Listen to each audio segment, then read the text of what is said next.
আজকে আমি তোমাদেরকে দেখাবো কোচবিহার কলেজে ডাইরেক্ট অ্যাডমিশনের যে মেরিট লিস্টটি সেটা বেরিয়ে গেছে এবং আপনারা কীভাবে আপনাদের নাম দেখবেন সেই টপিক নিয়ে আজকে ভিডিওটি।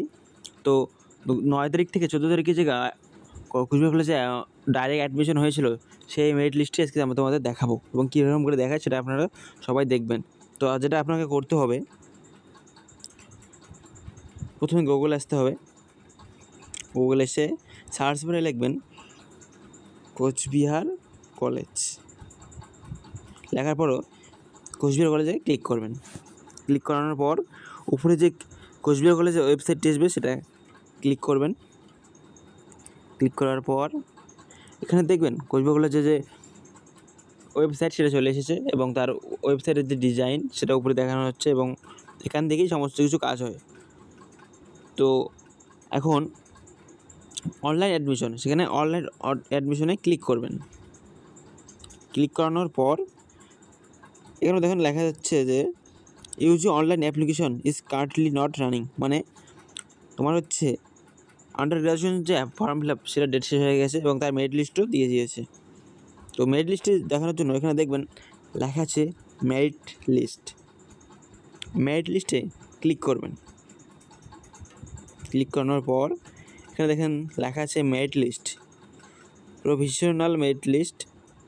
তো এখানে এই যে লিস্ট রয়েছে যে প্রভিশনাল মেরিট লিস্টে ক্লিক করবেন। ক্লিক করানোর পর আপনার যে সাবজেক্ট, সাপোজ ধরে নিন আপনার জিওগ্রাফি আছে,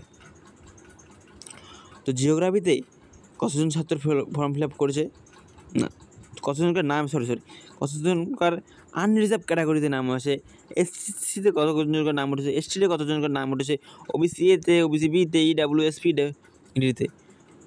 তো এখন যদি আমি আনরিজার্ভ ক্যাটাগরি হচ্ছে যাদের কোনো সার্টিফিকেট ছিল না, এসটি ছিল না, এসসি ছিল না, ওবিসি ছিল না, তাদের জন্য আনরিজার্ভ ক্যাটাগরি।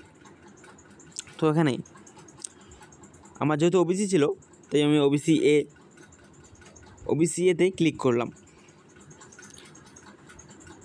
ক্লিক করানোর পর দেখবেন আপনার র্যাঙ্ক, অ্যাপ্লিকেশন নম্বর, স্টুডেন্ট নেম, ফর্ম নং, ইন্ডেক্স মেরিটস, ক্যাটাগরি এবং পিডাব্লিউএস। আপনি পিডাব্লিউডি হ্যাঁ কি না সেটা এখানে দেখাচ্ছে, যেহেতু এখানে নো শো করাবে।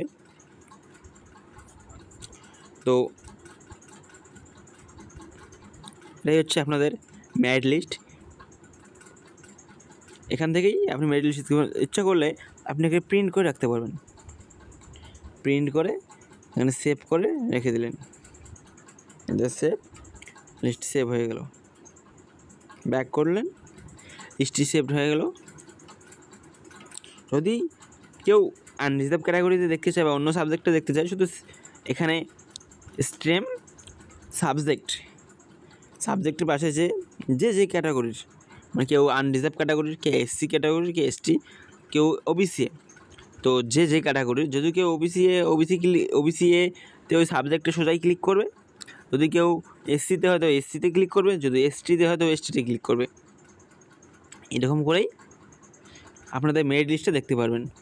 তো ভিডিওটি দেখার জন্য অসংখ্য ধন্যবাদ। প্লিজ আমার চ্যানেলটি সাবস্ক্রাইব করবেন, লাইক করবেন এবং কমেন্ট করে অবশ্যই জানাবেন যে ভিডিওটি কেমন হয়েছে এবং কোনো প্রশ্ন থাকলে কমেন্টে অবশ্যই জানাবেন, আমি সাথে সাথে রিপ্লাই দিয়ে দেবো। যদি কোনো কোথাও বুঝতে অসুবিধা হয় আমাকে জানাবেন, আমি আপনাদেরকে জানিয়ে দেবো।